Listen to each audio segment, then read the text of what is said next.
Hello, everybody. Welcome back to the Sleuth Intuition channel. I'm your host, Patrick Vallejos, broadcasting to the world live from Phoenix, Arizona. I want to welcome you in. Today, we're diving into Abby and Libby's case, also known as the Delphi murders. Now, something that we were talking about the other day that I just could not get out of my head was the connection between Kegan Kline, Richard Allen, and the FBI. The three common denominators with all of the major issues with the investigation. So that's what we will be focusing on today. What's up, Candace? Little one. Charles in charge. CJK. Cheeks. Been a minute. My guy Don, what up? Stephanie. Patty. And TJ. So what do you guys think about this theory I have presented?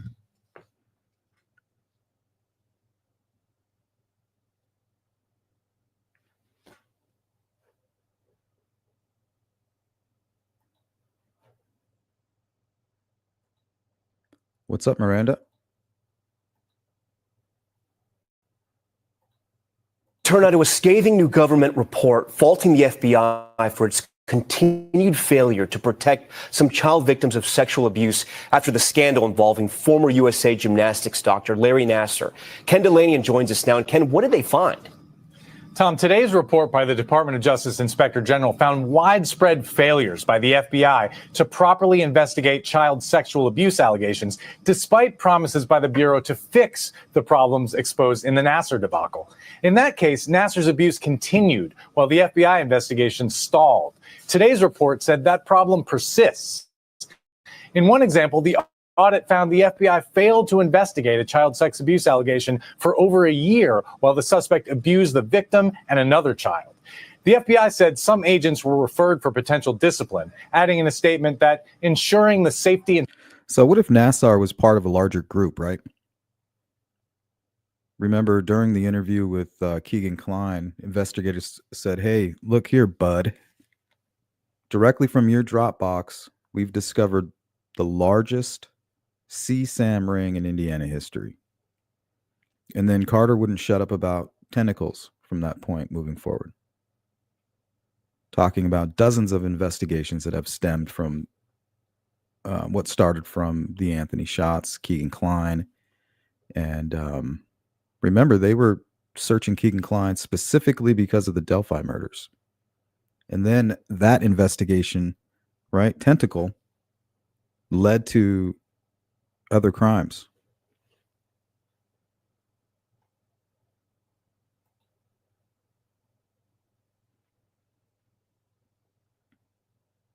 What's up, Joe Newman?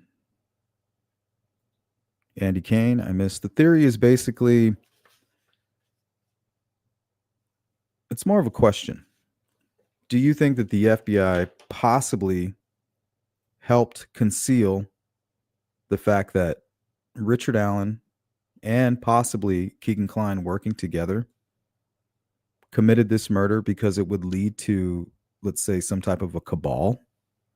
You know, why were they protecting Nassar here?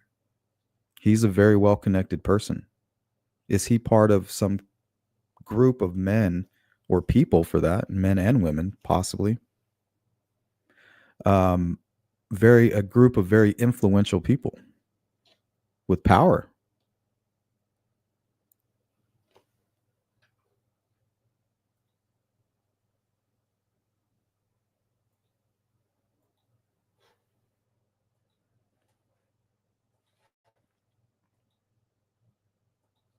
Welcome in, Phil Bond, Mustang, CJK.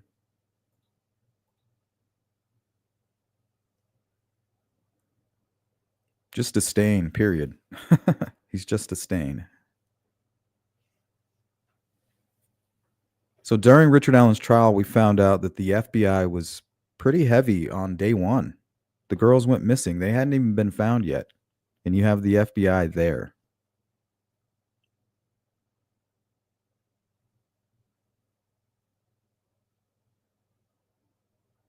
Could they have been protecting some kind of interest one of their clients.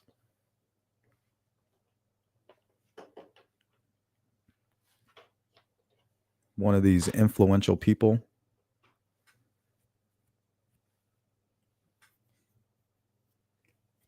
Getting to the house of cards is the difficult part, but I think once you find it and you pull one of those cards, the whole, from the bottom, the whole thing just comes tumbling down. So the FBI could have been protecting somebody like Nassar to protect that house of cards. They've encased it in corruption and protection from government agencies and who knows what else. Definitely politician, James Burke types. You guys know who James Burke? He was the police chief overseeing the Long Island serial killer case. Corrupt as they come. Remember, he kept the FBI out. So it's groups within the group.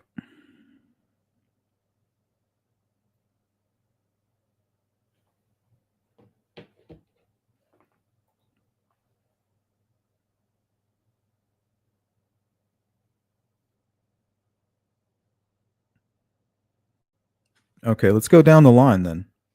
FBI was there on day one. Kegan Kline was not arrested until August 29th of 2020. They cited a clerical error, an unknown error. We don't know who to blame. Where have we heard that? FBI was in charge of recovering important surveillance footage from the Marathon gas station. That mysteriously was damaged and unrecoverable, gone forever. FBI mishandles the lost tip of Richard Allen. It's almost as if they're trying to protect the truth from coming out.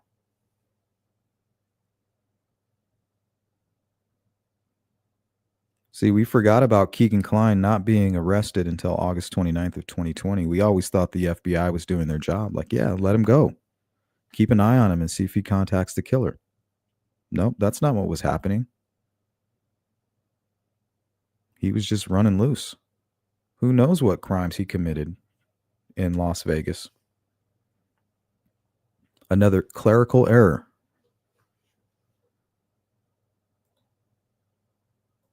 Hey, Stephanie. Says it explains why they corrupted the gas station footage and marked cleared on Allen's tip. Yeah, doesn't it?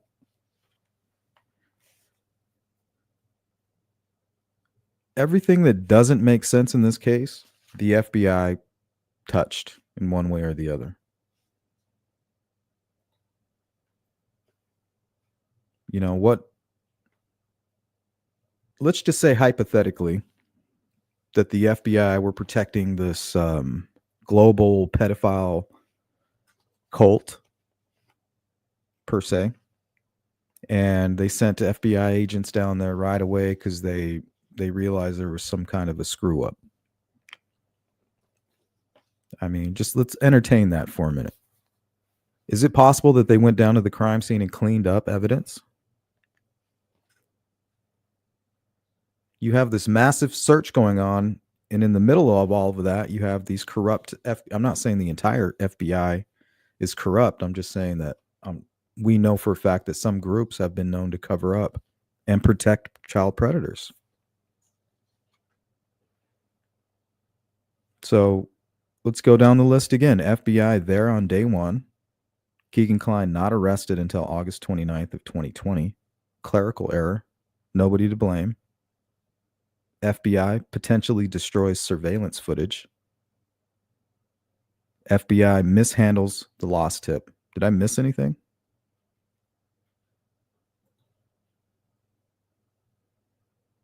So what were they doing there day one? Did they know where the girls were right away and they went down there and that's why there's no DNA?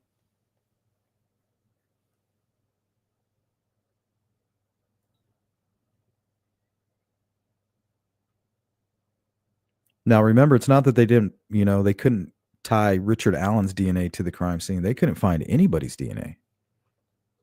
There was like a slight hint of male DNA.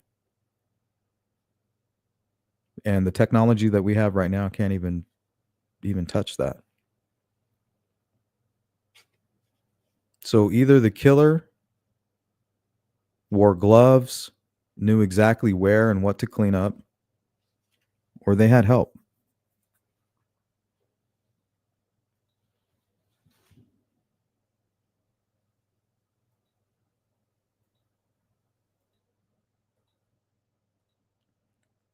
Charles says, I missed the theory too. It's more of a question. Do you think it's possible that the FBI was trying to protect a powerful group of people that may have hired or paid people or even possibly participating members of the FBI interjecting themselves into cases to cover up evidence and conceal this pedophile ring? You know, we heard ISP say we found the largest pedophile ring in Indiana history. What happened to that? How did that become like a nothing burger?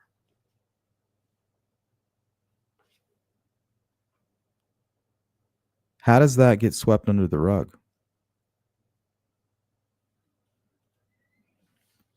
Oh, I almost forgot. FBI kicked off the case August of 2021. So exactly a year after the arrest of Kegan Kline, you have the FBI getting booted. Is that a coincidence?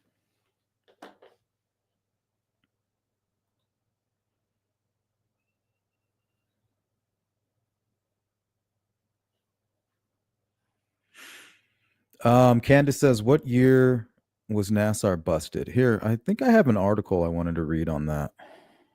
It's not really specifically on Nassar. It's more on how the FBI is protecting predators, and they focus a lot on his case.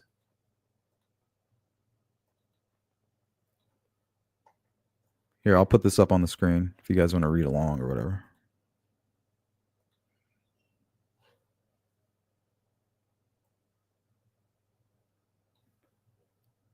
So I got this from CNN.com by Hannah Rabanowitz. She put it out August 29th, 2024. And there's the freak right there. Once a very trusted coach or team doctor. Is that what it was? Team doctor? Team physician? In this February 2018 photo, Larry Nassar sits in court listening to statements before being sentenced by Judge Janice Cunningham for three counts of criminal sexual assault in Eaton County Circuit Court in Charlotte, Michigan.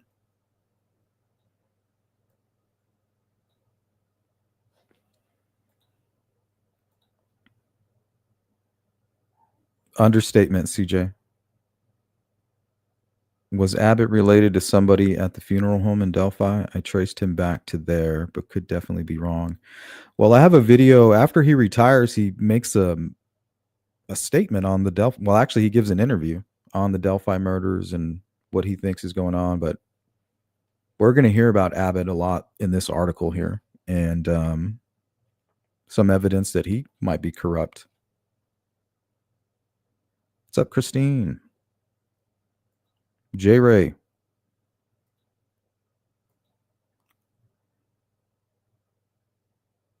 Jeanette.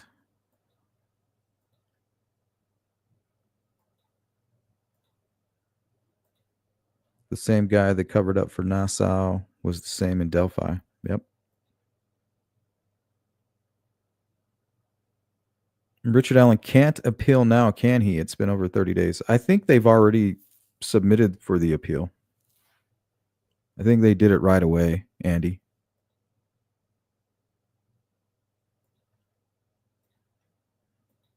Or got an extension or something like that. Oh, there it is. Yeah, Miranda. He filed for an extension, I believe. That's what I thought. They were there before the girls were found. Exactly, Stephanie. So, we're just going to keep repeating this list. The FBI was there during the search for the missing girls before they were dead. KK was not arrested until August of 2020. Clerical error, kind of like the lost tip, right?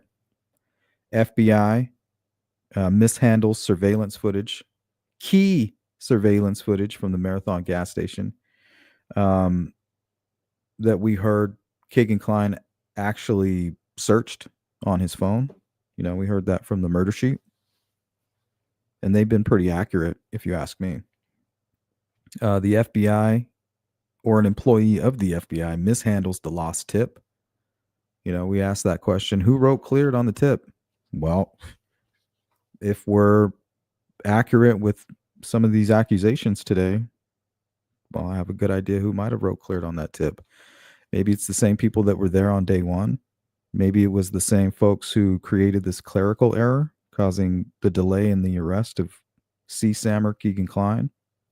Maybe it's the same folks that destroyed surveillance footage that would have had Kegan Kline and possibly Richard Allen on tape.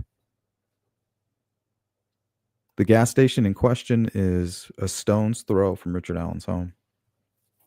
He passes that gas station every day on his way to work.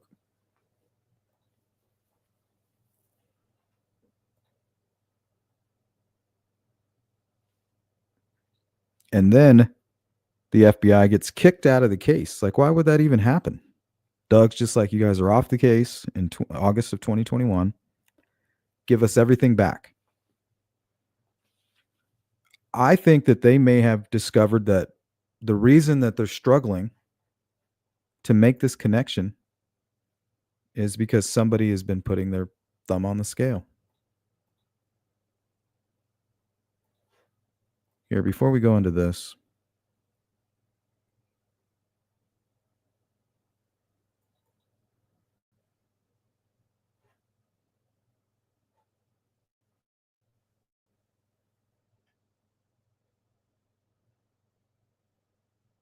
okay, here we go. ISP Detective David Vito testified about his investigation into Kegan Kline, who communicated with Libby German on social media under the screen name Anthony Schatz in the weeks before the murders.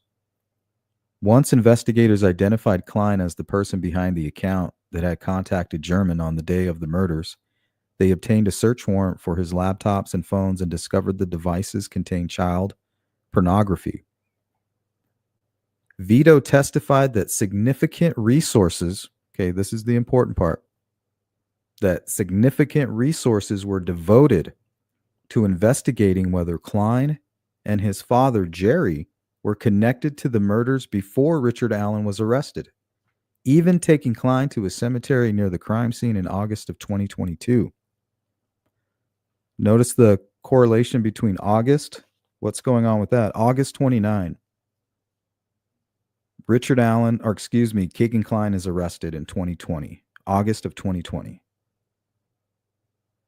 August of 2021, the FBI's kicked off the case. Now here, Kegan Kline is taken to a cemetery near the crime scene, August of 2022. So it's like an anniversary. Where Kline claimed to have gone with his dad on the day the girls were killed. Vito said Kline had told police his father went into the woods for a few hours and came back with blood on him, and that his dad threw a cell phone and knife in the river before they left the area. The detective told the court that investigators later searched the water near the crime scene, but they found no cell phone belonging to Kline or knife matching the one he described.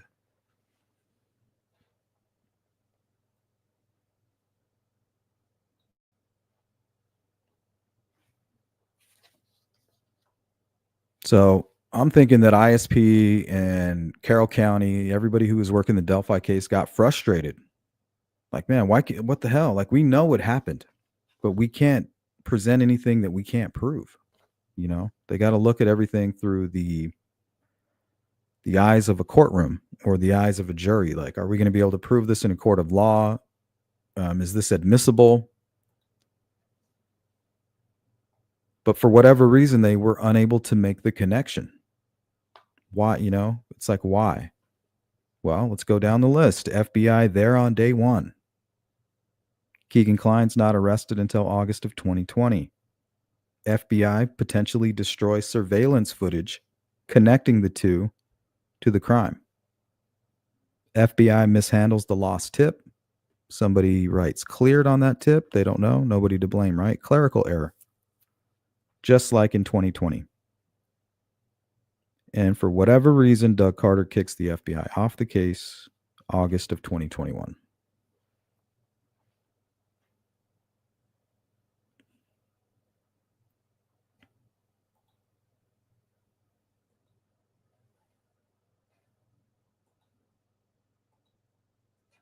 All right, let's get into this. We got a lot more to look at. The FBI has continued to mishandle allegations of child sexual abuse in the years after the Bureau's notorious bungling of the investigation into disgraced U.S. gymnastics doctor Larry Nassar, according to an audit by the Justice Department's Inspector General released Thursday. Because of those failures, allegations of sexual abuse against children were left unaddressed for months while minors continued to be victimized, the audit found. In one particular egregious example, the FBI did not follow up for more than a year on a tip about child abuse being committed by a registered sex offender. The Bureau also failed to report the allegation to local law enforcement and the abuser's probation officer. Like, what the fuck? Are they trying to protect somebody else that may be tied to this individual? So if they investigate him, will it lead to somebody that's more in a position of influence? Like, how does this happen? Here, let's pause right there. It's not unusual for the FBI to investigate missing child cases. Joe says sleuth could be someone powerful. Family got discovered. I'm thinking somebody way up there, like somebody that Rex Heuermann is dealing with, you know? Somebody like a really sick individual. Some of these people have been doing this for 20, 30 years, collecting child pornography, you know. Basically, imagine Kegan Kline never getting busted 30 years into the future, what he might look like. You know, we're talking murder. We're talking connections. Would probably have his own connections in the FBI by then, right? I'm talking about people who become powerful because of how depraved they are. You know, you might be sitting next to a movie star. You might be, or a doctor sitting next to a movie star, or just somebody who's connected. Maybe they don't even have a whole lot of money, but they're just sick as hell. You know what I mean? I'm talking about people who can bring down rich and powerful people.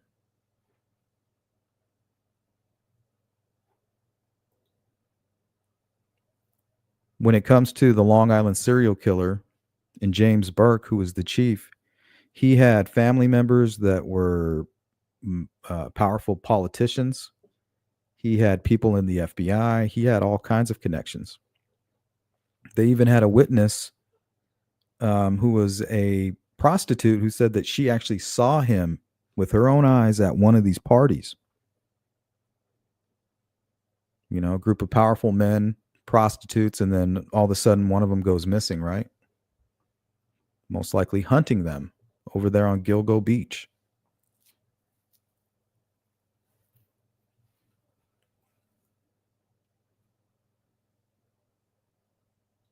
Yeah, and you got to ask yourself, why, J. Ray? Why did they kick him off the case?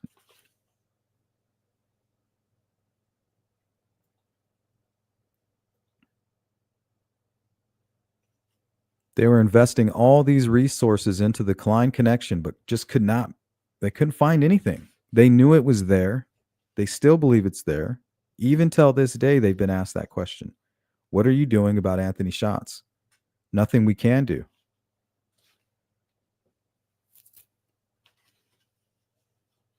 Maybe the FBI saw to that.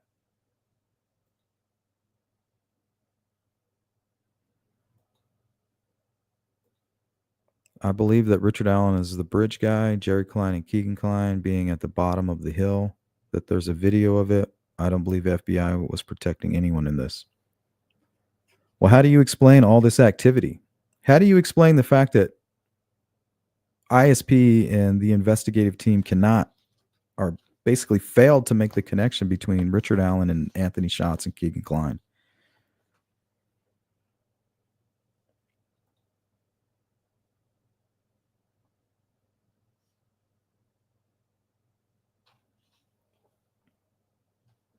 Remember Robert Ives? Man, I thought this was going to be solved right away. I thought this was going to be a slam dunk. They found out who created Anthony Schatz, but then where was he? Well, he's in Las Vegas. What's he doing in Las Vegas? Well, he's with his dad. Well, what are they up to? Well, apparently he's trying to meet somebody that he met on Craigslist using a burner phone. What else is he doing? He's looking up the Delphi case and the Sandy Hook dead bodies. Really? What else? Well, he wasn't arrested until August 29th of 2020, even though he had child pornography found on his phone that included bestiality and children under the ages of 3. How does that happen? That doesn't happen because of a clerical error. That happens because somebody writes the word cleared on something or hides a piece of paper behind the filing cabinet.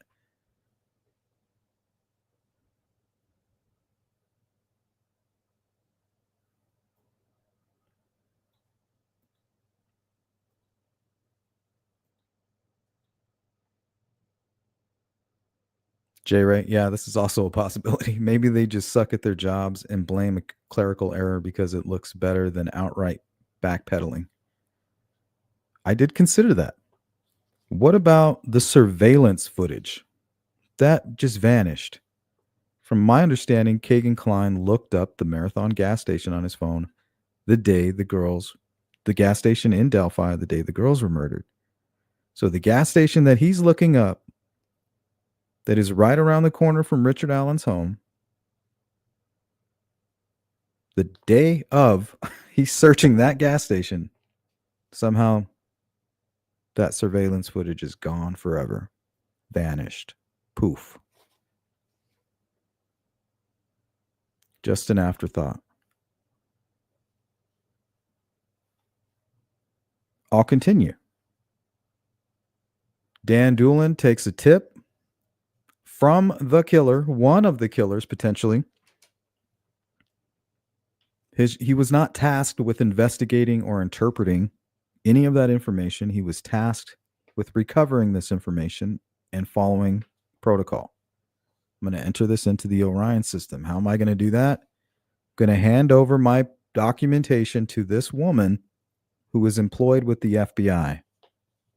And then I'm going to walk away.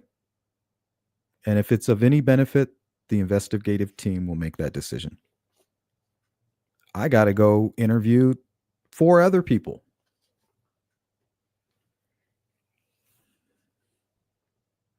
But what happens to that tip? Somebody writes cleared on it and it vanishes. See how easy that is?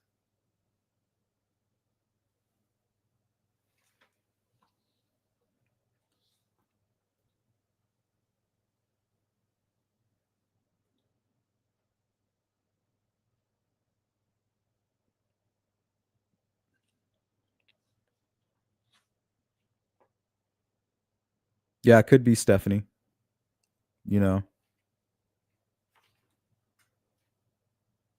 Just peanuts in comparison, right? They're like, oh, we have hundreds of murdered children. I mean, think about all these crazy cases that go unsolved. Is it because somebody has their thumb on the scale? Somebody like the FBI?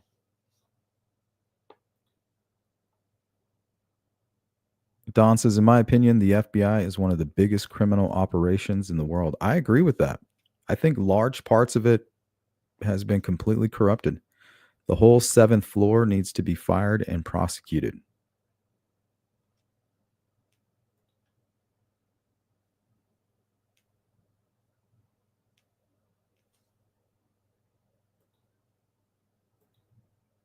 What's up, Shane? I'm battered and bruised after last night, but good to see you. Guess I missed it. help or incompetence? I don't know. Let's go down the list. FBI there day one during the search. Why? How? Interesting, right? That's not common. Oh, we were just in the area. We just happened to be here. We might as well help. How convenient. Kegan Klein not arrested until August 29th of 2020 because of a clerical error. No, somebody wrote cleared on something. FBI destroys surveillance footage, possibly. They said, oh, we went to view it and it was corrupted.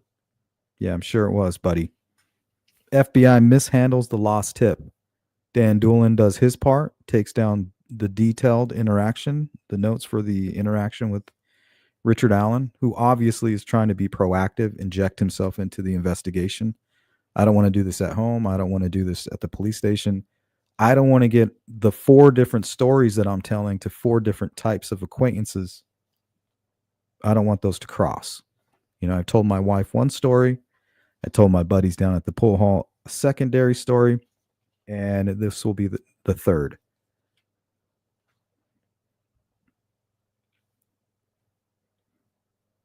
So the FBI writes cleared on that tip, and it's gone. 6 years later, thank goodness we found it. Most likely whoever was in on hiding it, for whatever reason, changing loyalties, or maybe somebody else got their hands on it, dropped it back into ISP's lap.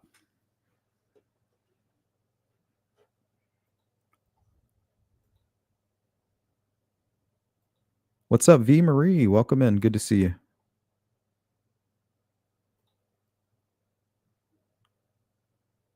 CJK says, I wish I could recall the explanation that Murder Sheet provided about the FBI and the lost tip.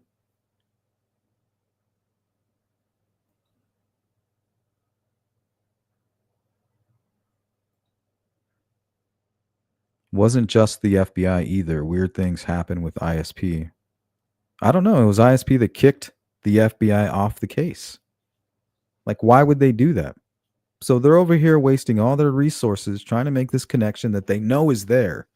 They don't have tunnel vision. We can all feel it. After 2, 3, 4 years, you have to ask yourself, what are we doing wrong? What is going on here? Well, it looks like the FBI might be putting their thumb on the scale. Well, get them the fuck out of here. No wonder why we can't make a connection. We got people destroying evidence, changing the narrative.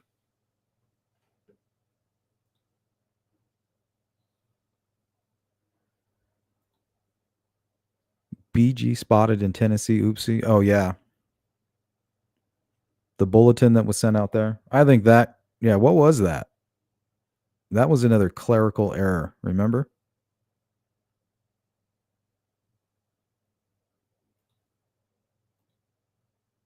CJK, yes, FBI messed up when trying to retrieve the surveillance footage. What's up, Growing Crazy? Good to see you. Yeah, he did go there, didn't he? I think I have the screenshots of that. They went on vacation there in Gatlinburg.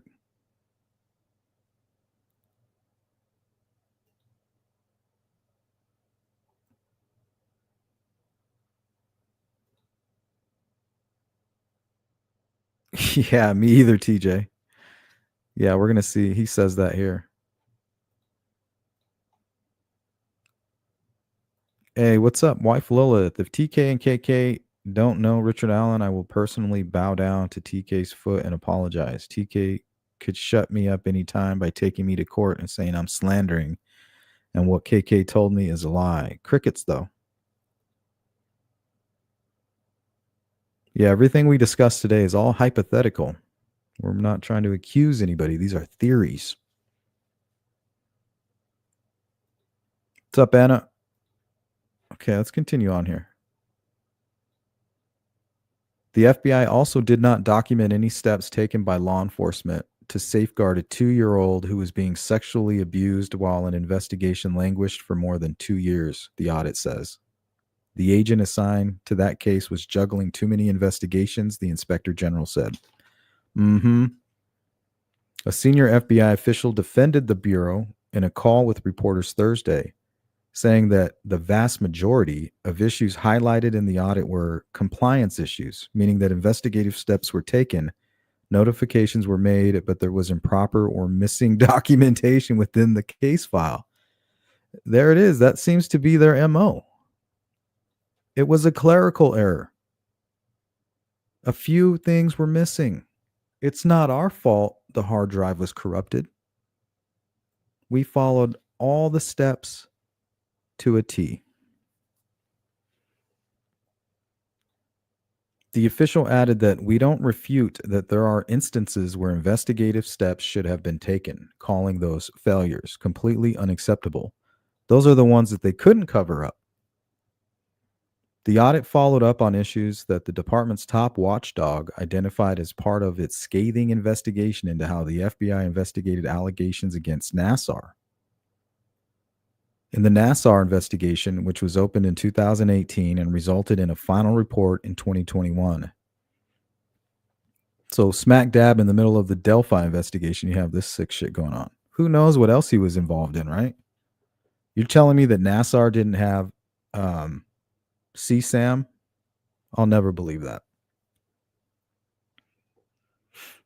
The Inspector General found that senior officials in the FBI Indianapolis field office failed to respond to the Nassar allegations with the utmost seriousness and urgency that they deserved and required.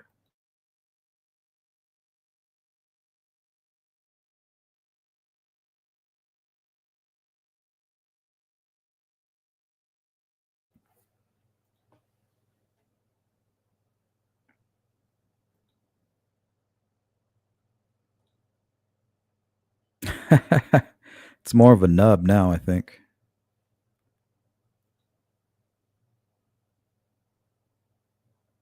Stephanie says, KK Googled that gas station. Yeah, that's what we were told. So he Googled the gas station. It's right up the street from Richard Allen's home. Kegan Kline confessed to being there that day.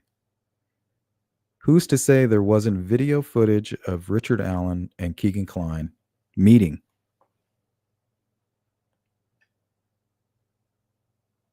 Like, I'll meet you there. I'm grabbing some beer. That's where he got a six-pack, maybe.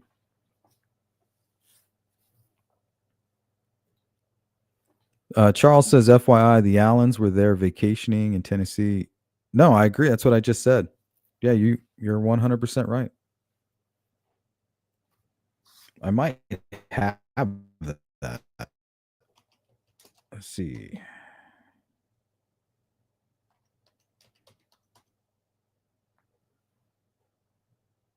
No.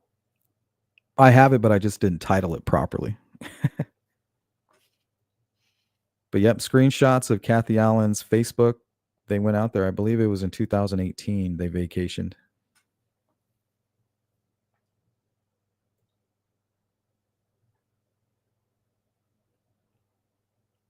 Still has one.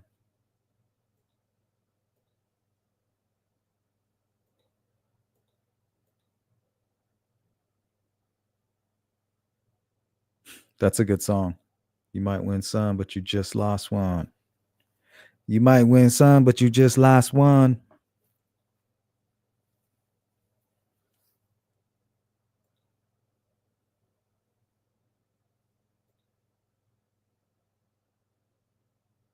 Who's that? Lauren Hill? Christine, there's so much to this. The biggest pedo ring. Who is the real Anthony Shots? Well, I feel like you have Kegan Kline, who is a contributor to this cult or this group. And I bet you they have thousands of sources just like Kegan Kline all over the world. And maybe they were looking for something. They were looking for a certain type of girl, offer Kegan Kline some money. They went that maybe that's why they were what they were doing in Vegas. They were handing over this footage of the brutal homicide to a very rich person.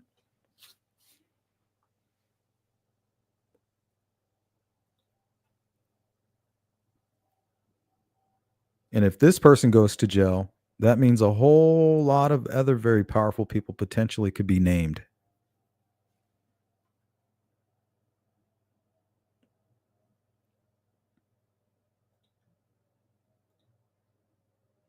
What's up, Inquisitive? The unspoken Delphi theory. Kegan, Richard, and the FBI walk into a bar. What's up, Riot?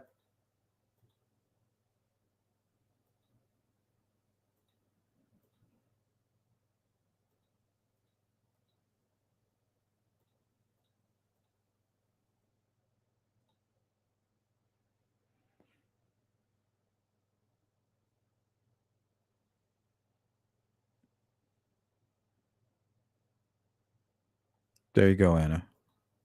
Better safe than sorry. Lilith says he always said it was his dad's friend long before an arrest. That's why on Ruckus's live, when I first talked, I said, I think it's one of TK's friends. KK swears it's his dad's friend. Well, we'll watch a video titled The Catalyst, something that I put out, and we'll take a look. Kind of talks about that. There you go. Sounds like the bad apple spoils the bunch. So it's like you have this house of cards, right? And each card is a very powerful or influential person in his own right. You have somebody who might be a police chief over here. Over here, you might have a senator or a senator's son or something like that, right? Some master of industry over here, some wealthy trust fund baby over here, and they're all into this sick shit. Well, that's encased in a box.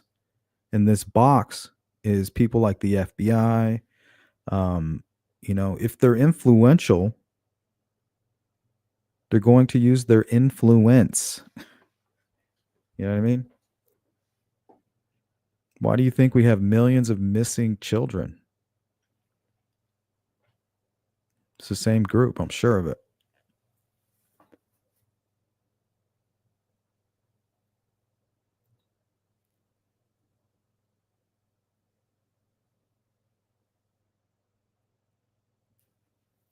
And I think that's who Kegan Kline was.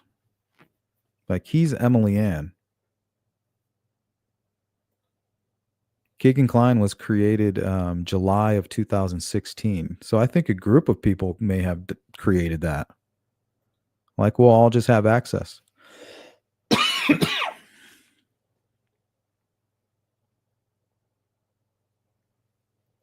The Emily Ann is to send, the people that you become friends with over to Anthony Shots. So you act as if you're a 13-year-old girl. You make friends with other 13-year-old girls, and then you start talking about how great your older brother is. He's a model and he travels all over the world. He's originally from Alaska. Yeah, he's really nice. He's a sweet guy. But guess what? He's into 13-year-olds. You okay with that? They're like, yeah, I'll talk with them. And then boom, they're friends with Anthony Shots. They've been targeted. They're part of a list.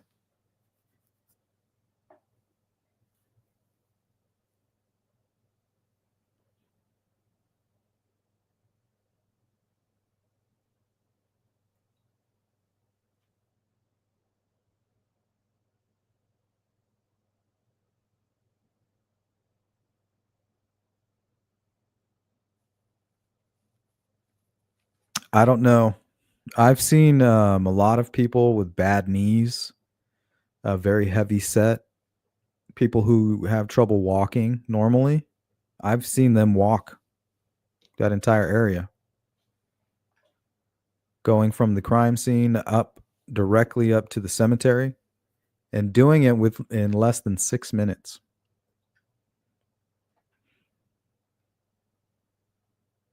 That's why it's kind of dangerous to assume like what other people can do. You look at somebody and you're like, oh, that guy's not fast. and then you race them, and then you're like, oh shit, they beat me in a race. Like, you just don't know what other people are capable of, especially under certain circumstances. You know what I mean? So I never like to put too much into that. Like, oh, look, he was heavy set, or he had a bad knee. It's not about what they have now. That day of the crime, what condition were they in? You don't know that. We saw Richard Allen flopping around like a damn fish 3 feet off the ground.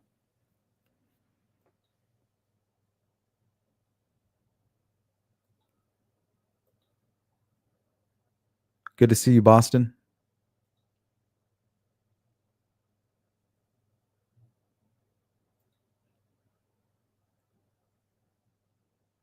Yeah, almost 3 years. They raided his house February 25th, and they didn't of 2017, and didn't arrest him until August, or didn't charge him until August 29th, 2020. How does that happen? And they said it was because of a clerical error. This, just like the lost tip. Like, what the hell? It don't make sense. Yep, there you go. Just Pooh says, just like Diddy and Epstein.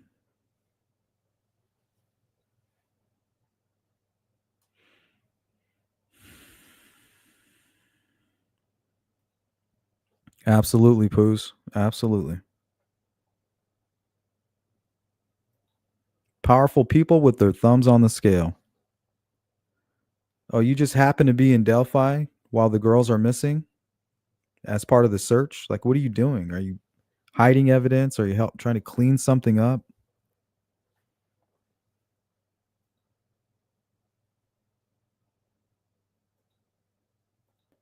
What's up, Steffa?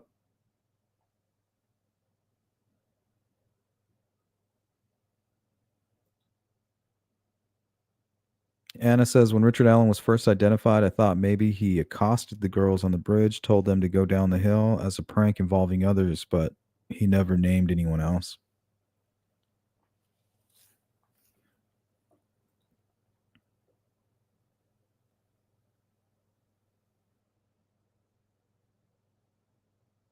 I agree, CJK. See, how much more of this article? I think we're going to end this article there because of time. Moving on.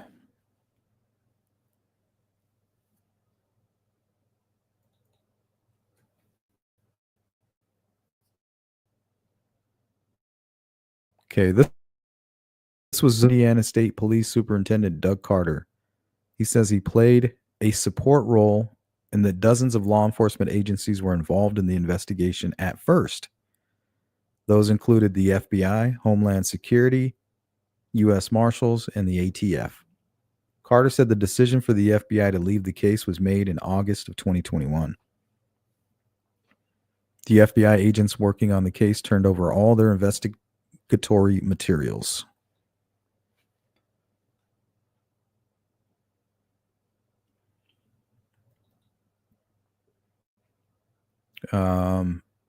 Here's another short article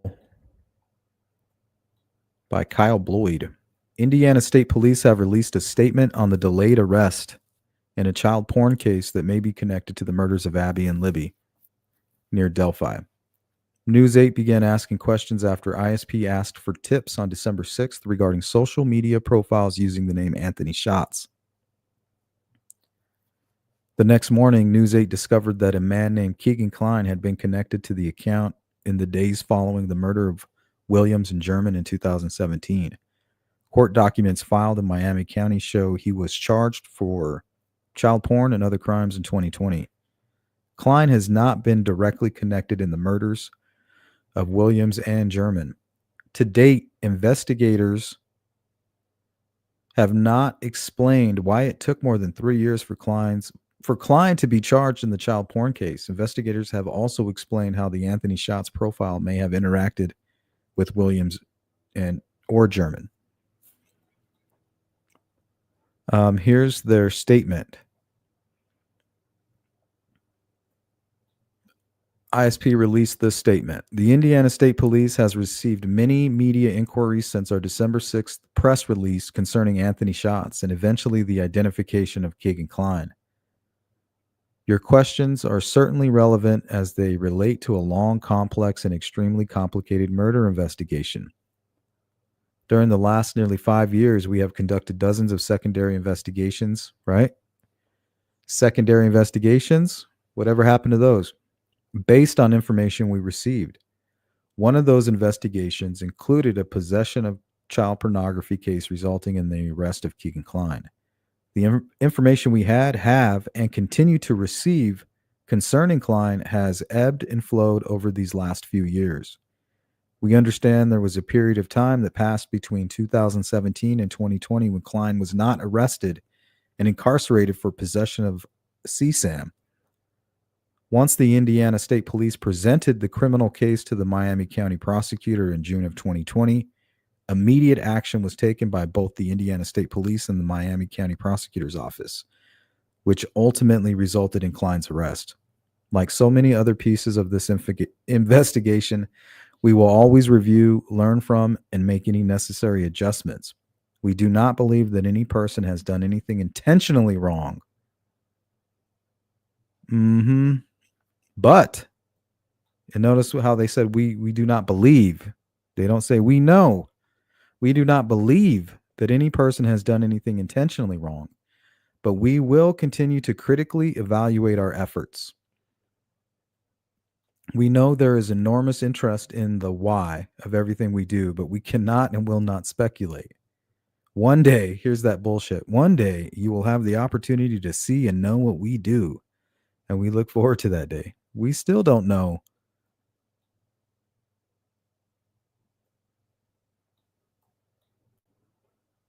Okay, so this is dated December 2021.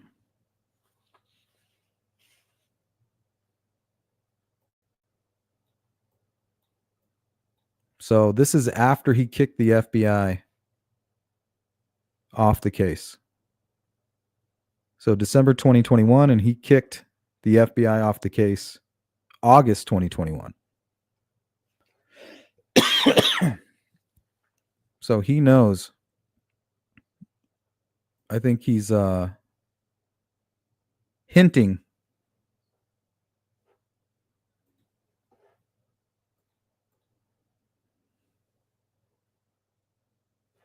All right, we're going to watch my quick video titled The Catalyst. This was my theory trying to connect Richard Allen and Kegan Kline. Let's take a quick watch here. This video is not intended to accuse anyone. This is my own theory put together with case facts, my own investigative findings, and lots of speculation. In 2016, Richard Allen had to deal with some difficult situations.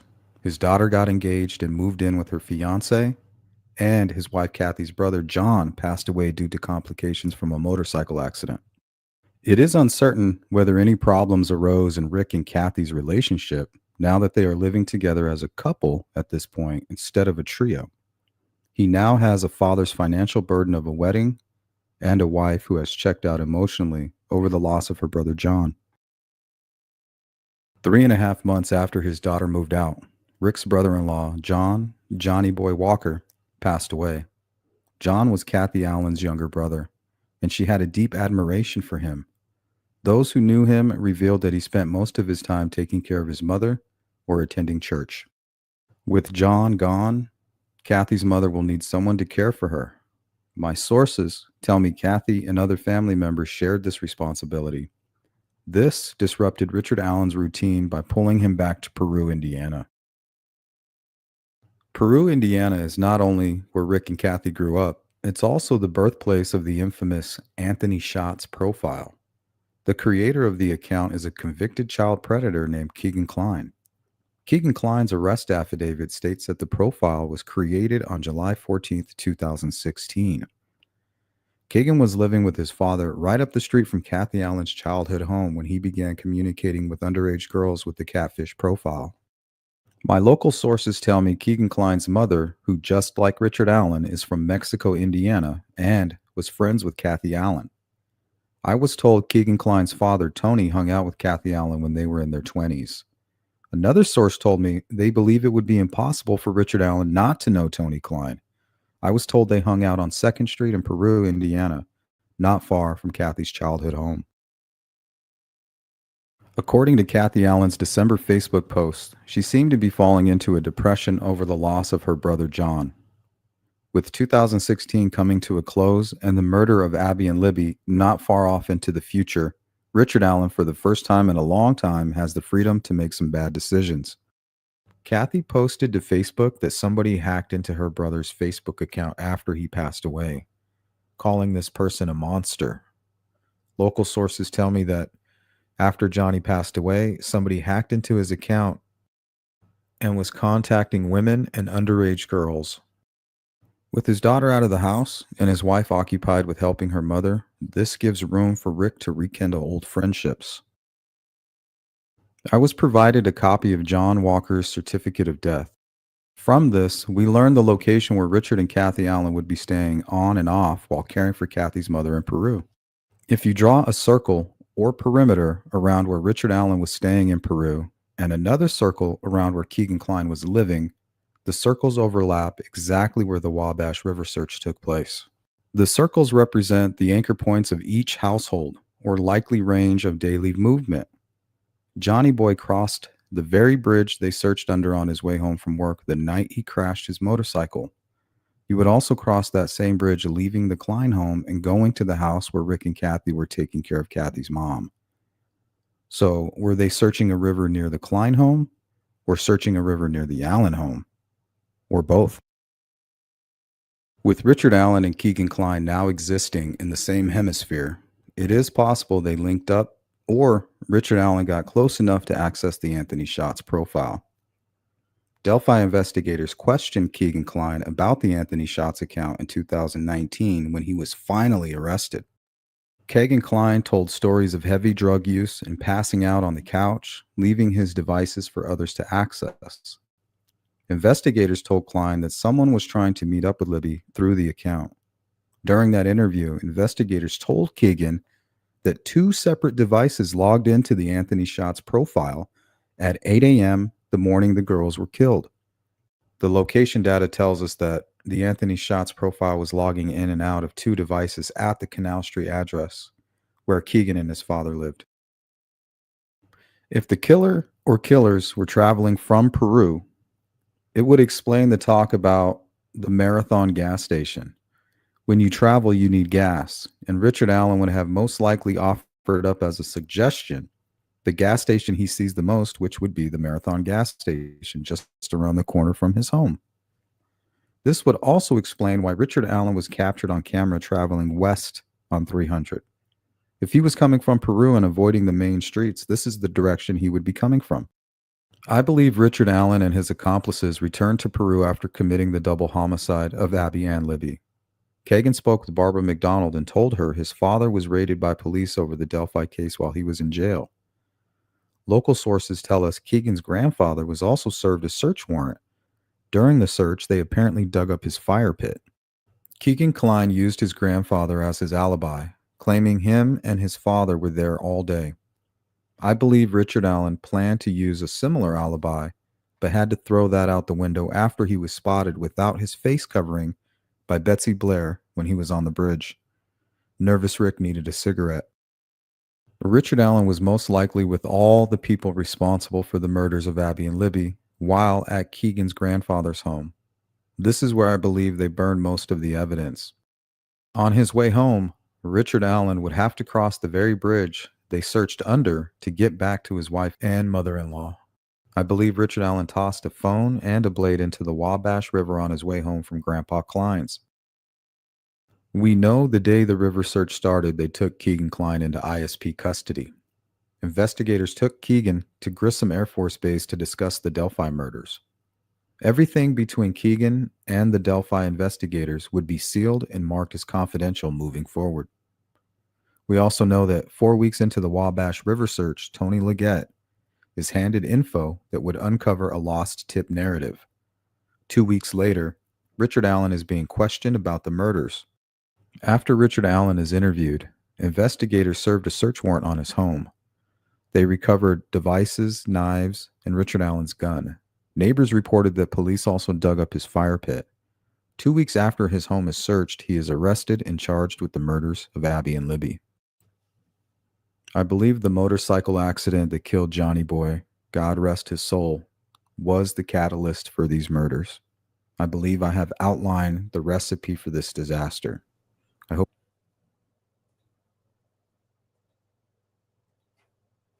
All right. I think we got one more piece of information I want to share, and then we're out of here. Here was the recent mention of Kegan Kline and his confession not too long ago during Richard Allen's trial. This was filed, I think, by the defense. It says here, Kegan Kline is the son of Jerry Anthony Kline. He was 22 years old in February 2017, and he and Jerry Anthony Kline resided in Peru, Indiana in February of 2017. Detective David Vito testified that Kegan Kline was communicating with Liberty German using a fake Snapchat account under the name of Anthony Schatz in the days leading up to and on February 13th, 2017. The content of these messages is unknown. See, that's what people fail to understand. The content of these messages is unknown, right?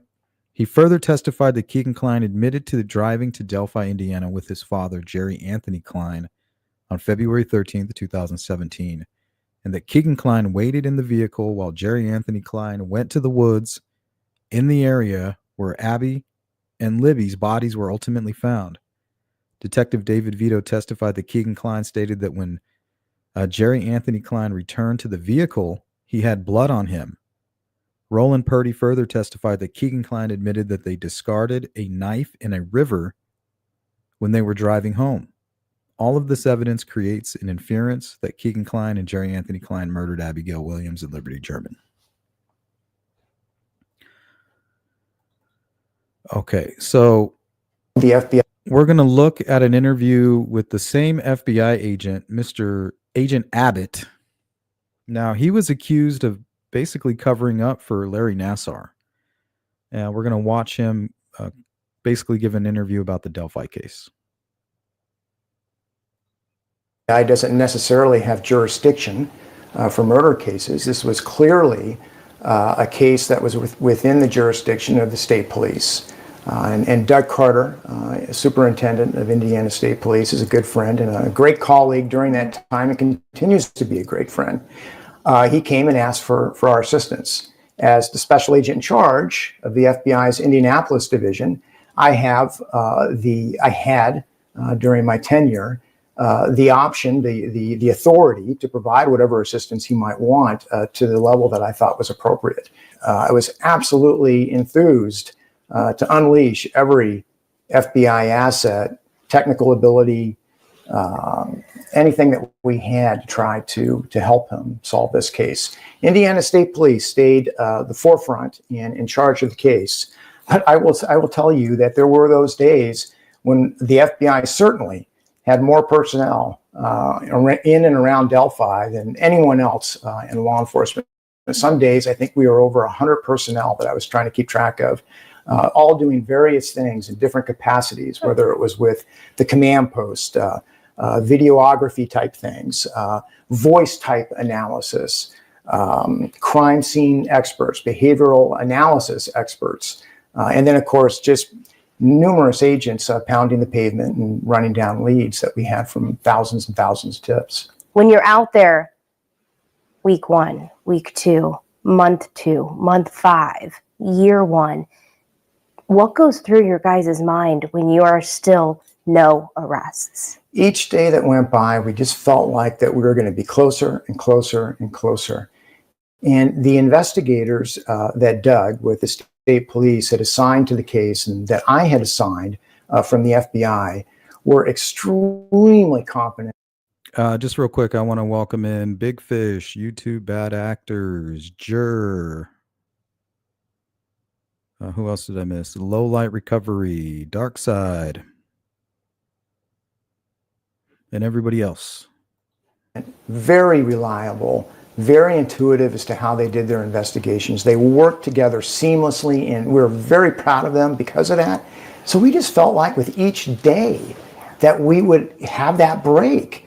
I was very impressed oftentimes, and I would go up there repeatedly. And in the position I was in as the person who was in charge of the division for the FBI, you want to make sure you're careful not to meddle and interfere with the investigators' efforts. But you want to make sure they have all the tools they need and have everything possible that they can have at their disposal to have success. And one of the things I was most impressed by when I would go up to the command post, and I would always try to go up at times when I wouldn't be a hindrance, but they would usually start their day with a prayer. And just, today is going to be the day that we finally bring justice to this case and ease the pain of, for the families and for the community. And I was very impressed with that. And just to go up there and see everybody genuinely wanting to see a positive outcome in this case and bring closure, bring a solution, bring an end to it was something I was very impressed with. And that was my involvement in making sure all that ran smoothly and the investigators had everything they needed. You said you were fairly confident it'd be solved fairly soon after, correct? Yes. 4 years later, and we are still saying an unsolved case. What do you make of that? It's sometimes I feel more things than I can really articulate. The exasperation and frustration is always there. And in the times that Doug Carter and his wife and my wife occasionally get together for dinner, it's at some point in our conversation, the topic comes up. Say what?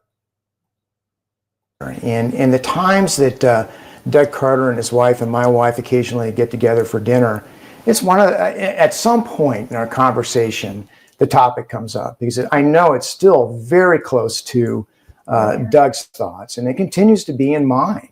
And it's something that we spoke about an awful lot as we just, when is something going to happen? And again, the numerous things that we had at our disposal and all the information and evidence that existed, it just boggles the mind. And I am certain, and I know Doug feels the same way, there's someone out there who knows something, who knows the person, who knows something about the murder.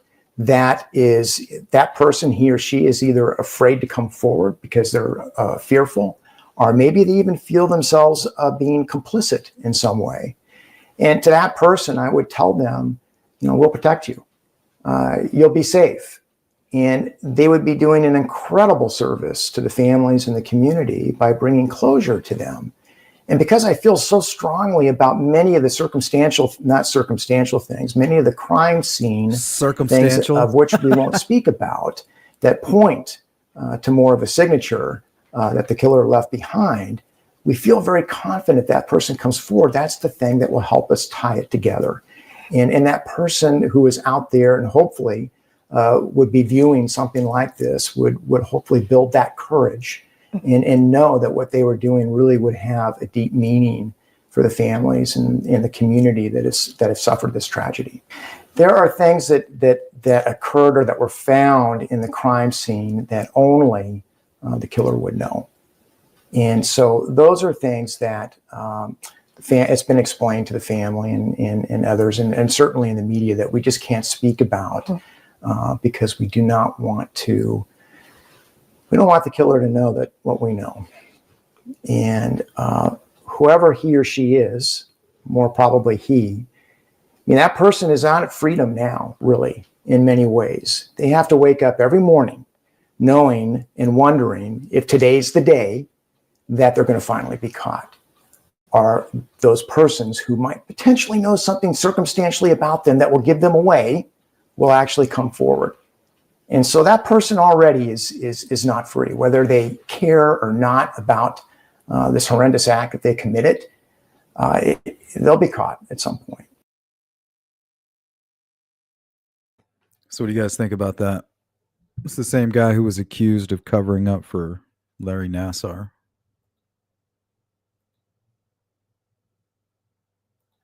Jeanette, I think it's possible that the Kleins found a fall guy in Richard Allen. Just my thought. Well, in the case of Schillmiller, he catfished another girl and motivated her to go commit something very similar to what happened in Delphi.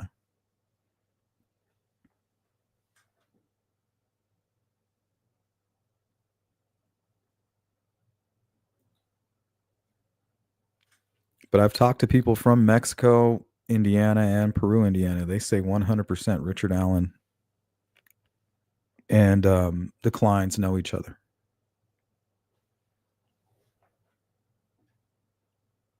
Kegan Klein's cousin lived in Mexico the majority of his life. Kegan's mother lived in Mexico, Indiana. Kathy, Richard, and Tony at one point all went to Peru High School. They're only 2 years apart in age. They lived on the same street at one point.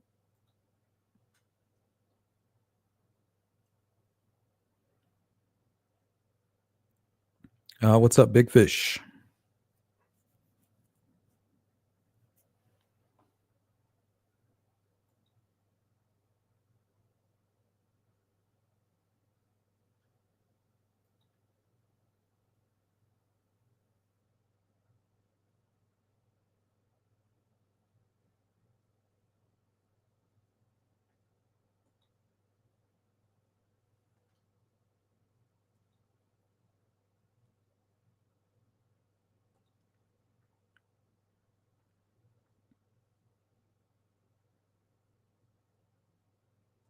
That's right, Don. Oh, he will protect them all right. Yeah, who are they really protecting? And if what he's saying is true, why was he kicked off the case? Did Doug Carter find out something?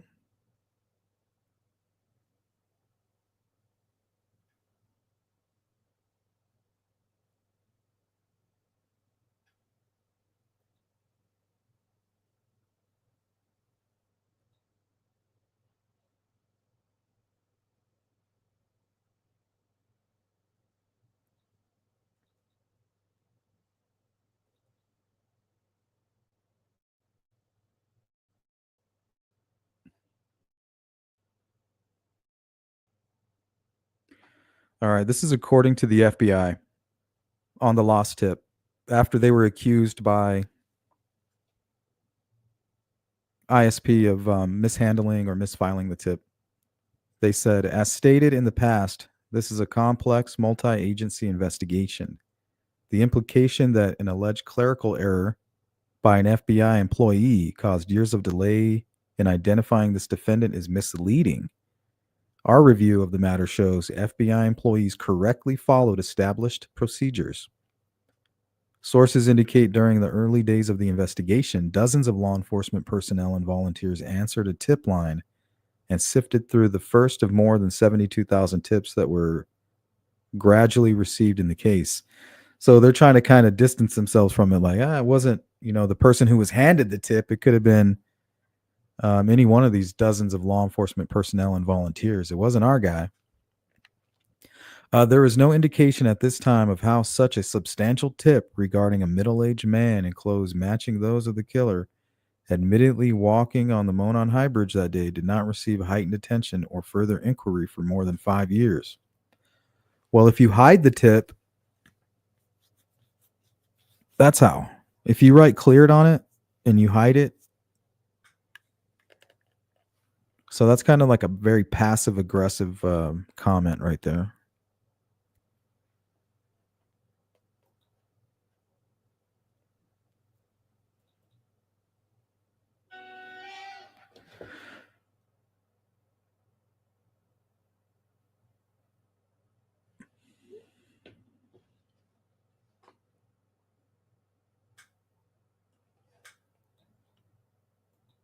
Now, you guys remember Kegan Klein's old cellmate?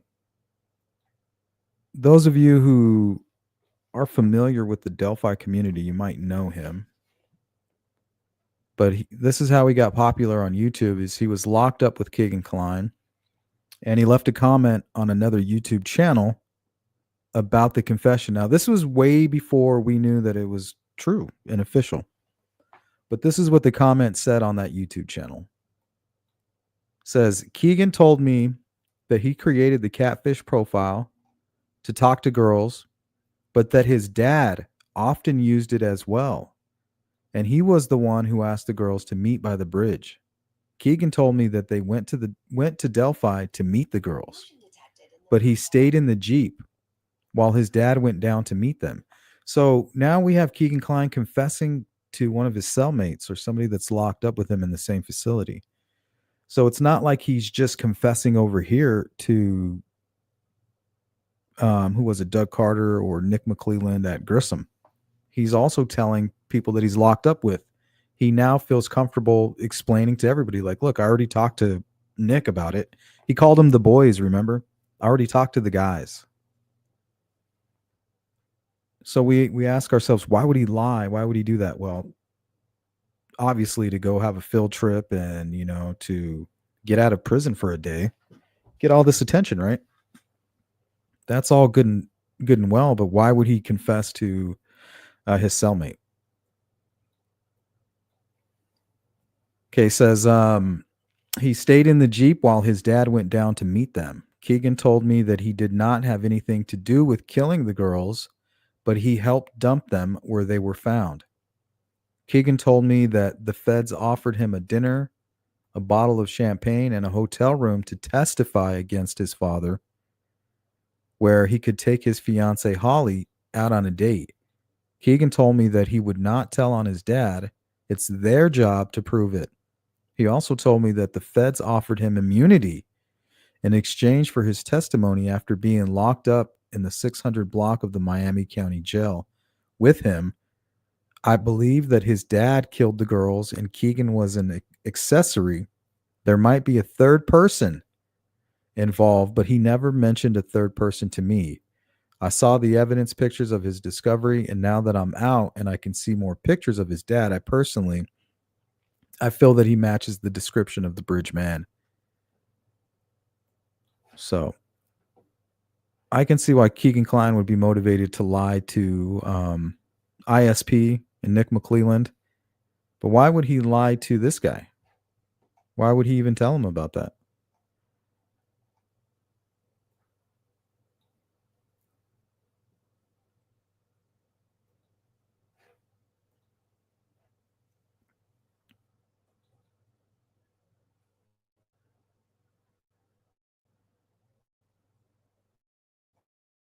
Okay, this is what they put in the probable cause affidavit.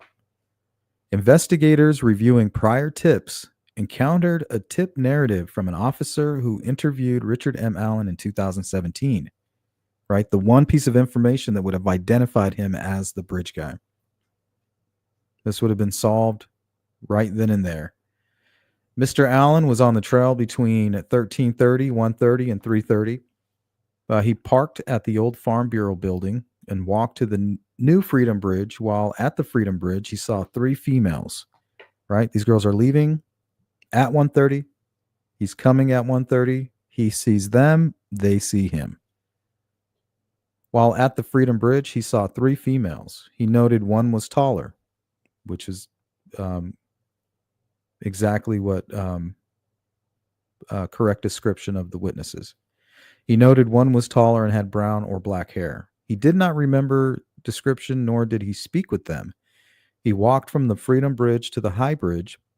He did not see anybody, although okay, let me reread this. I want you to read this as if Richard Allen is standing there. He's talking to Dan Doolin outside of the Save-A-Lot at a weird hour. What was it, 6:30 at night? And they're not looking for anybody. They don't have a suspect. And Dan Doolin isn't part of the investigative team. He's being tasked with gathering information and following up on tips and then providing them and inserting them into the Orion system for the investigators to make their decisions on the information. That's all he's doing. Meeting, taking notes, handing them over. That's it. He's not going to sit down, look at them, interpret. He's not doing any of that.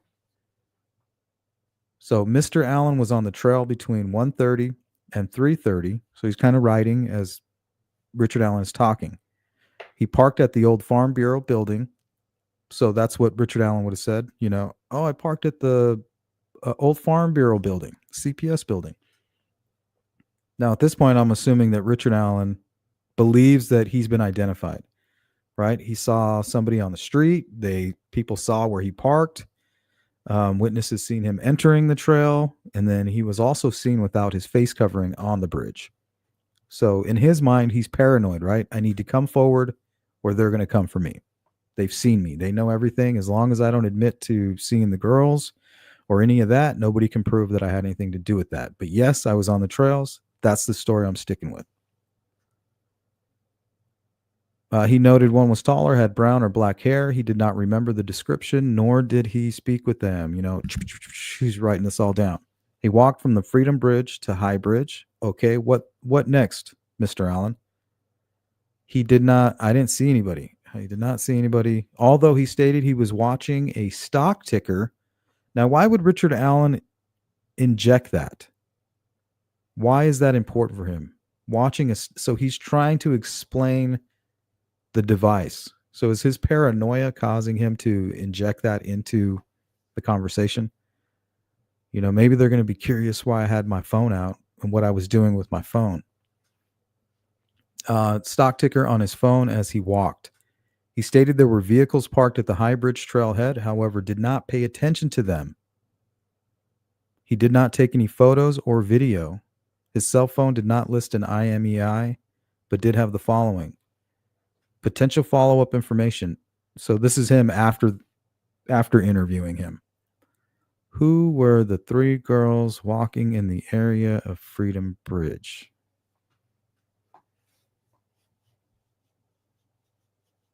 So that's all he focused in on.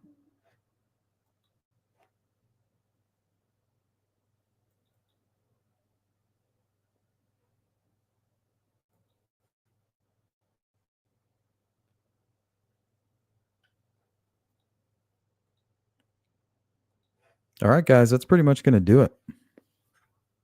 We'll catch up on the chat and we'll get out of here.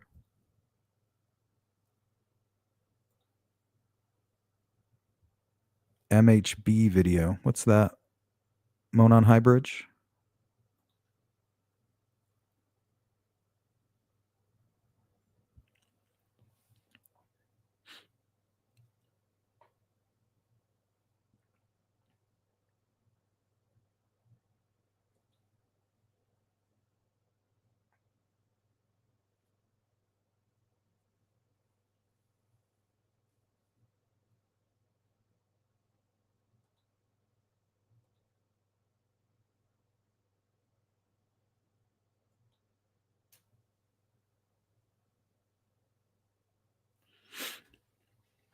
Yeah, it kind of does make sense, Poos. Kind of explains why Richard Allen might want to cross the creek to begin with.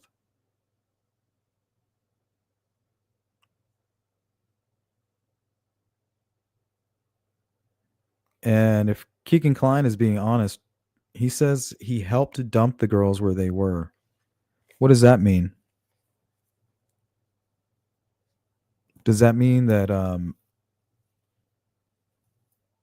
maybe Libby, two men handled Libby,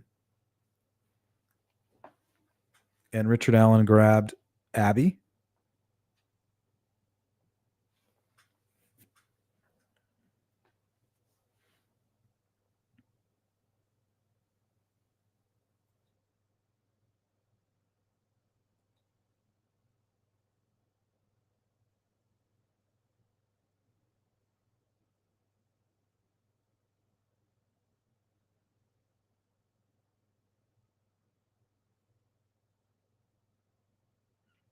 Anna, I definitely see the guilt part.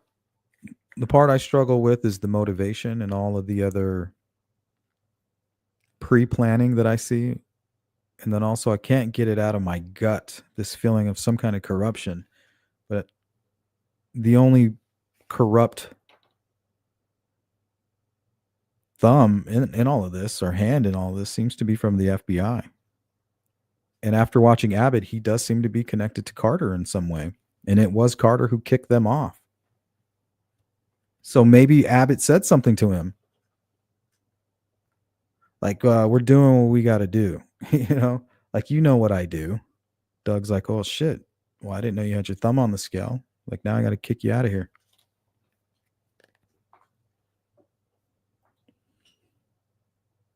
Maybe you offered him a bunch of money or something.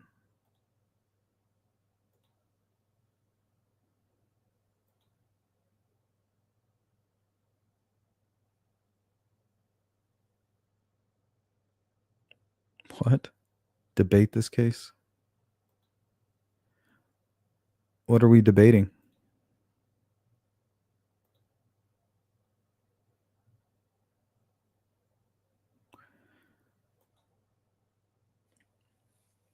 Street credit?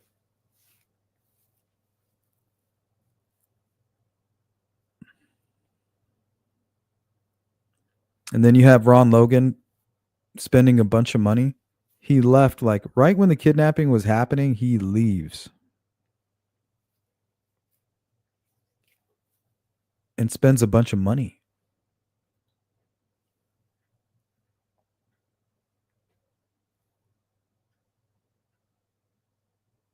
And also cleaned up earlier in the day, you know, maybe like almost as if he was expecting somebody.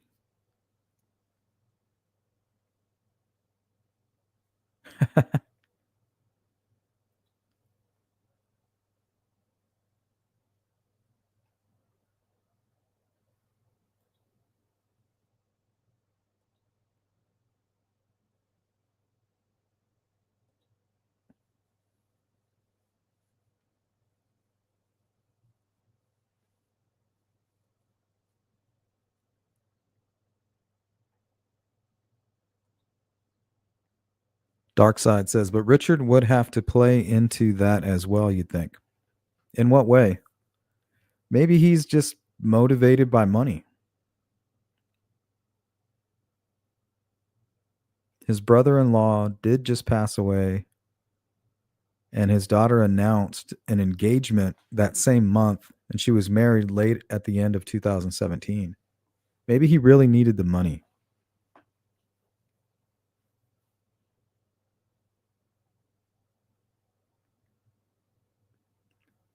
And wanted to take part in it.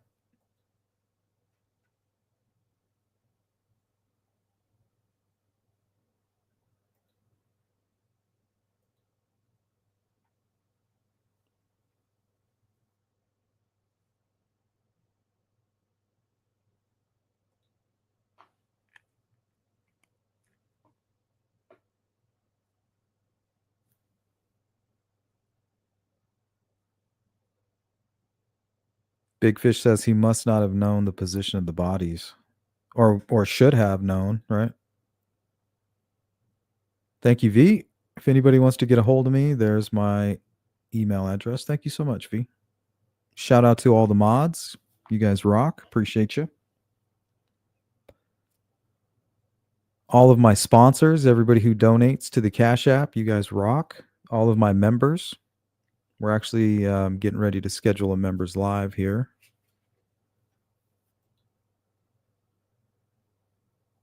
If I had to guess, maybe around the same time tomorrow.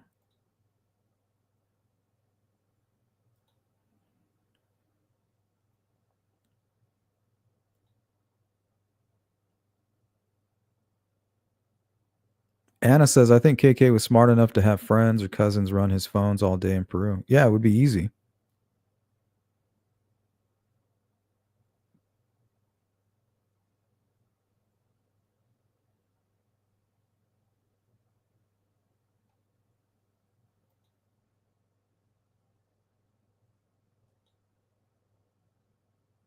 Lowlight says, folks always saying Richard Allen supporters are ignoring the fact.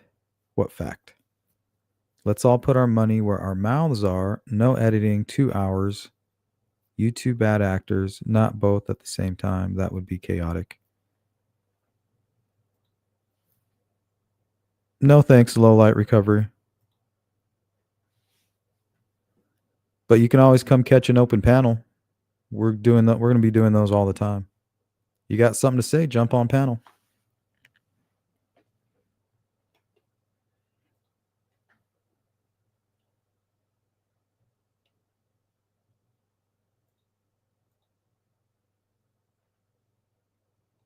Yeah, I'm not interested.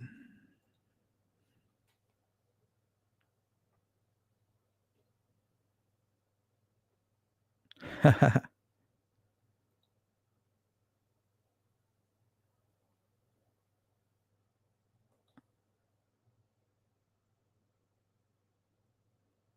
mean, I can always drop the link if you want.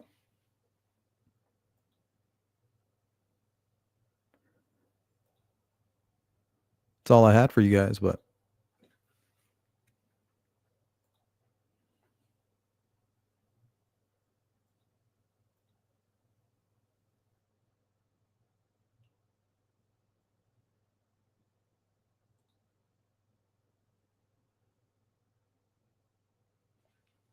who was watching a stock ticker on what phone and where?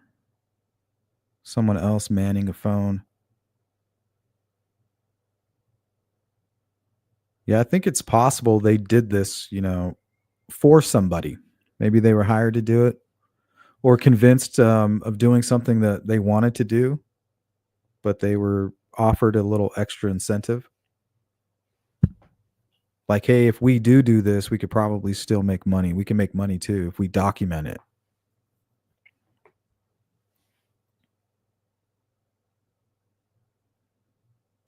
You two bad actors. We are all Richard Allen. That was funny.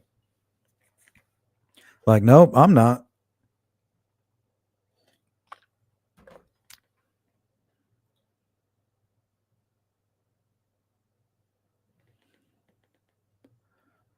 Did it even happen?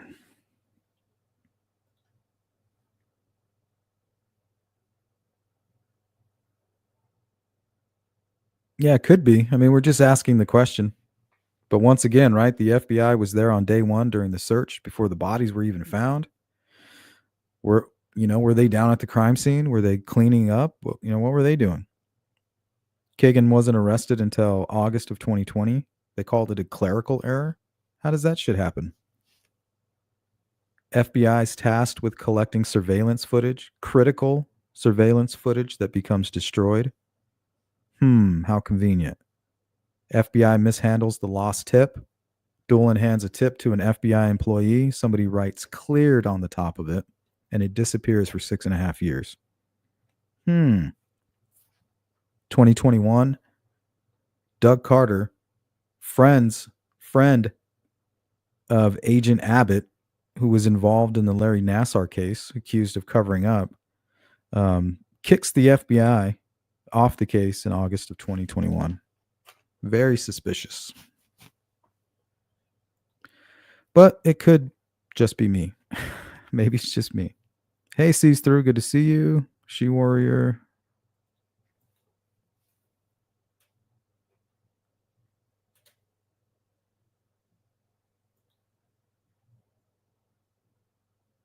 Yeah, if he was being honest. The more and more I think about it, though, it's like, why would he lie about that? Like, he's in so much trouble with law enforcement. He's facing so much time and all these charges. I just don't see him like, oh, I'm going to go fuck with, Doug Carter now and Nick McClelland.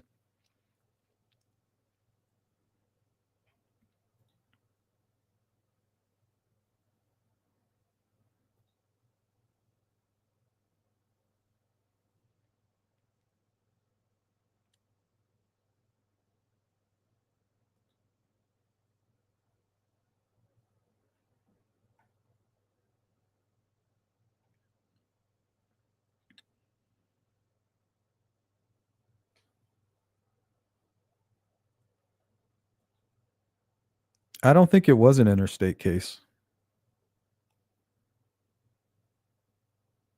I think they were just offering help, kind of like the help that Dan Doolin was offering.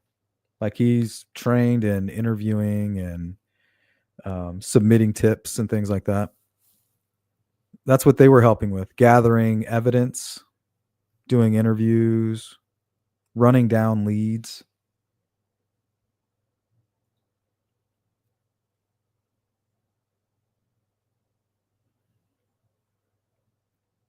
Riot has a good question. What is Richard Allen's motive not to rat on the Kleins or other involved? Well, if he rats on them, he's confessing. His connection and what we've learned about him and his wife, That's the first thing that comes to my mind. You know, his connection to his wife, his personality disorder, him spending the rest of his life in prison. I don't think he can do it alone. But the moment he says, hey, these guys helped me, he's also saying, hey, I committed the crime. If he admits to this, she will, I guarantee it, will divorce him. Divorce him, cut off all ties with him. Right now, she can maintain this denial, which she should. You know, that's her husband. He's maintaining his innocence. She doesn't really have a choice. But the moment that changes, the connection between those two will be severed, and he'll be all alone. I think that's enough motivation for him. He needs a connection to the outside world. Somebody to write him, somebody to call him, somebody to send him photographs of the grandbabies. Tell him about, you know, news within the family. How is everyone? Once he says, hey, I killed 2 kids because I'm a sick pedophile, nobody's going to want to talk with him. But right now, with all, you know, the confusion that his defense team has been able to create, which you have to applaud that. That's their job, you know, create doubt.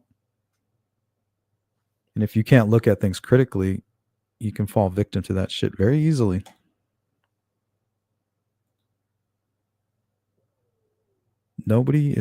Everyone is susceptible. No one's immune.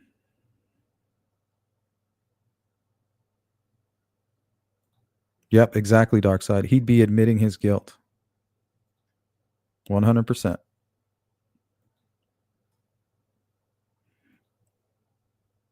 Boston says, I keep thinking Libby knew they had seen his face, so they were not going to make it out of this. I think she began to fight. Well, who knows? Maybe he even said something like, oh, you're here to meet a model, or, you know, incels get very mad and angry. Like, oh, I'm just some creepy guy to you. What were you expecting? Your model, your Alaskan model?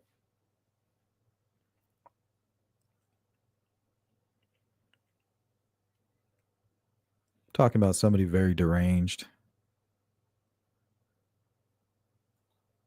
And if it's one thing we learned about Richard Allen, he's definitely a strange character. CJK says, Allen is the only guy, in my opinion. I've always thought the killer was one guy. Well, definitely could be, most likely was. But there's just so many unanswered questions. And recently, the investigative team has been giving all these interviews, and they're asked straight up, like, tell us about what's going on with the Anthony Schott stuff. Well, I wish we could. You know, we really couldn't make a connection. You know, we don't really know what's going on with that. Like, what do you mean? Like, you guys didn't even talk about Kegan Kline. The defense didn't bring up Kegan Kline. Like, what the hell is going on?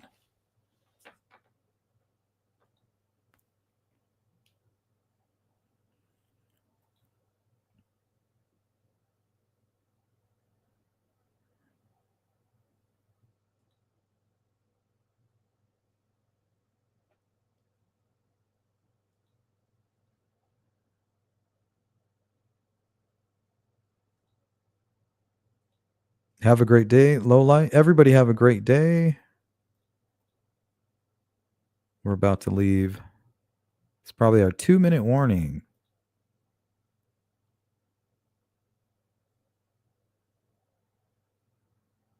Big fish.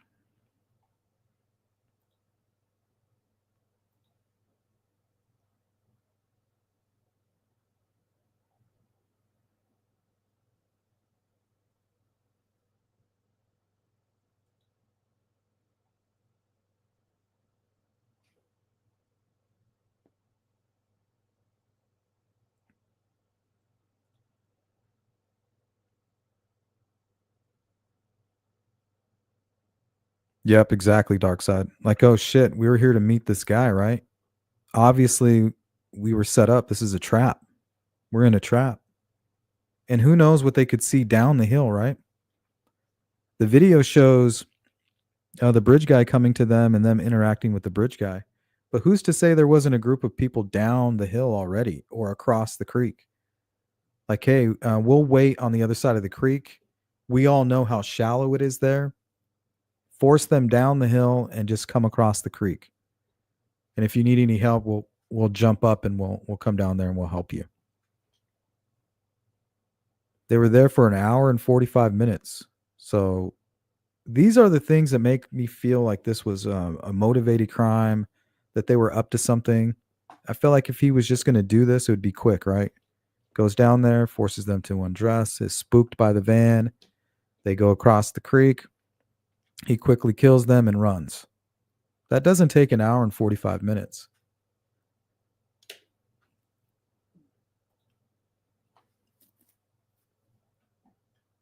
Now, if you're doing a bunch of other things at the direction of, let's say, a client, like, I want this, I need this is what I want the crime scene to look like. I want one to be undressed. I need you to redress the other one. I need you to place sticks over the top of them like this, like kind of fulfilling somebody's fantasy that may not be the actual people committing the murder.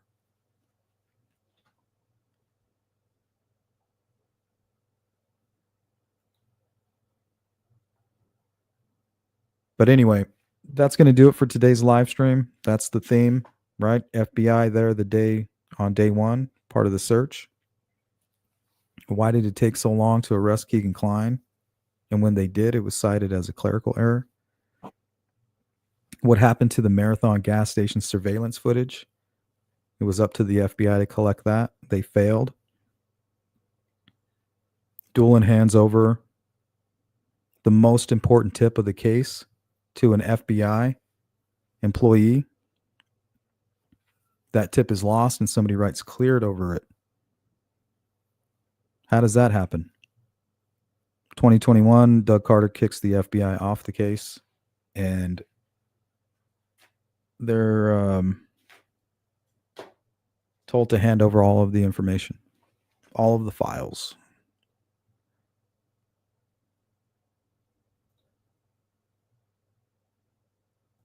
Hey, rescue all the dogs. What's up? So big shout out to everybody who caught the live stream. Thanks for participating in the chat. All opinions are welcome as long as you don't become a distraction, as long as you're not being a trigger troll and you're not attacking family members or other people participating in the chat. Big shout out to all of my mods, replay crew. You know what to do. Leave a comment. We'll get back to you. And all of my donors. Thank you so much. You make it possible. All right, guys, I'll see you a little bit later in the day. And tomorrow, members, we should be getting together for a super secret members only meeting. Peace.